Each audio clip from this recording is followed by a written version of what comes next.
Hi, my name is Chad Fehr.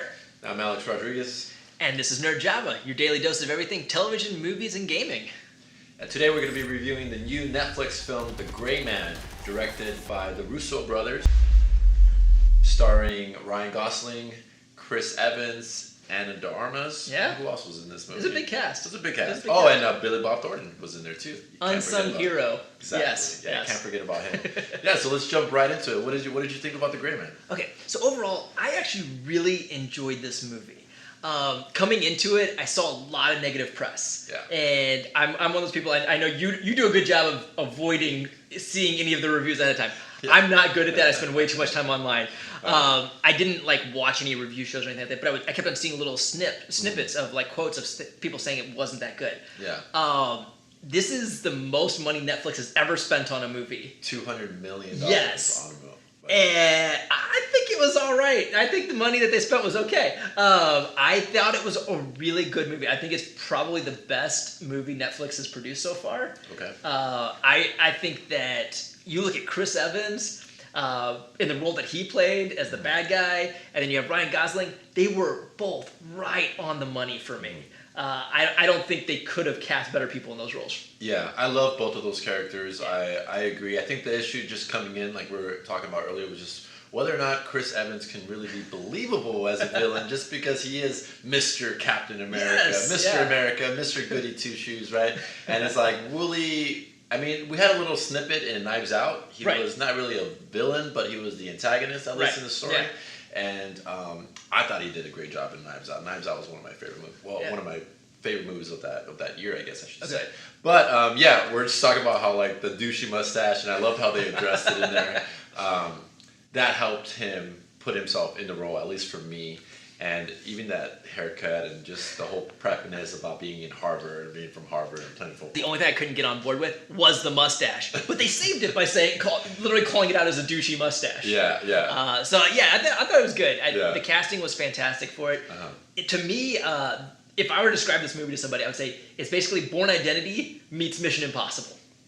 Yeah, it's a good way. I like that comparison. I think it did have those little aspects of, him being kind of the solo guy. One of the things I also didn't like in the beginning when they referred to him as, he's not nameless, but his name is just Six, right? Right. And in my head, I'm like, 007, could they have done it a little bit different? And then they make a joke about it. They joked about it and addressed it later and said 007 was already taken. And I was like, okay, great. It just reeled me back in, made me like the name again. Yes. Because in my head, I was already like, come on, 007, this is basically a James Bond movie in a way, James Bond-ish movie. So I'm glad they also went back and kind of fixed it. But I love the explosions. I love the body count. Oh my goodness, the body count just piled up. Yeah. I guess my one gripe about the film, legitimate gripe, at least I feel it's a legitimate gripe, is that the Russo brothers tried cramming what it seems like multiple books into one film. Yeah. I really, really hope that this movie gets a sequel and they're able to really develop it more and just focus on one book from it, because I think that it would be a phenomenal film. That'd be great. I do kind of agree that a lot of it, I think, was packed. Yeah. I think the opening scene, was the weakest, to be honest. Which is strange, because normally, that's where they got to hook you in. Yeah. It was kind of just an accident that he killed his dad, it didn't seem like he had this sort of, malicious intent. Right. It was just more of I was just protecting my brother, so I don't know where that killer instinct comes from, Right, and they weren't able to spend the time developing it. Yeah, they didn't develop it, then they just went straight, I would have preferred if they just opened straight into that Bangkok episode and just I feel like that whole first episode was just unnecessary. You wouldn't need it. Maybe you could have done a flashback or even gone into it or just talked about the Sierra program in general. But yeah, I felt like it started off really weak. When they got to the Bangkok scene in the beginning, then it just kind of went back in. The action was there. I loved how once he put the alarm on and then he started killing the security guards one by one in silence. That was cool. Right. And then actually one thing that I did like about the action sequence, which is probably where most of the body count. I don't want to say the budget. The budget. Okay. Well, the budget for sure went to the Russo brothers, Evans and Gosling. Well, Anna de Armas too, because she's great. I mean, she's been in 007 and Knives Out, and she's just been on a roll lately. But the FPV drone work that they did. Okay. Most movies, they kind of use the FPV drone to just kind of do a nice little establishing shot or just kind of set the mood. But they actually used it in the action sequences, which was great. I don't know if you noticed that. I did not catch that. There was some where like they'd come in and go like that, like. Well, you're more of a tech guy than I am, though. Exactly. You spend more time doing stuff behind the camera than I do, so you have that greater appreciation. And so they used it a lot throughout the movie, That's which cool. I thought was great, especially in the inside. I thought it was just a great use of the technology also because sometimes some of these action movies can get a little stagnant and maybe a little bit repetitive, you know. That being said, I also thought the fight scenes weren't up to par like Captain America, Winter Soldier, but that was because... But they build up what the superheroes can do. Yeah. Sure, exactly. From what I read, actually, is that the choreography was done differently. Like, apparently, the choreographer from Winter Soldier is the same guy from John Wick, the John Wick series. Oh. And the Russo brothers didn't use the same guy in here, and I think it's a little bit apparent, because I think it's like, I don't know, I thought it was great, but it definitely wasn't up to par, but I did enjoy it, though. I guess for me, I had a little bit of that disconnect. I was intentionally trying to disconnect my brain from the superhero movies. Yeah. So I didn't mind it, because as outlandish as those fights seemed, they felt more real to me. I guess because you're not like you punch somebody and they fly across the room. I don't think anybody like really watches these types of films for the plot line, though. Yeah, for sure. I think it's you enjoy good acting where there's good acting, and that's where, to me, Billy Bob Thornton really comes in. Yeah. His charisma, I don't know how he does it. No matter what scene he's in, he seems to bring it. But the action, the explosions, and just the fun fight stuff. Super fun. They really address all the things like how hard is it to shoot somebody like chained up to a bench, you know? And it's true. Like it's I don't know why they poke fun at themselves, which I love. Poke fun at themselves, I totally love great. that.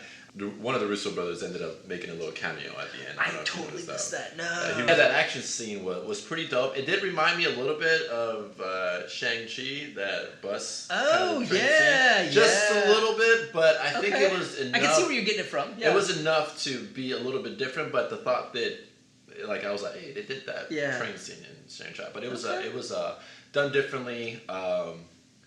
The way they ended it with Ana de Armas on the car, I mean, I was like, okay, that was like pretty extreme. He lands on the car, you know, like, I don't know, that was like probably just the least believable. But everything else was pretty cool. I think by that point, though, you completely suspended. Yeah, exactly. I mean, like I said, I liked the movie. I very much enjoyed it. It was fun. It was entertaining.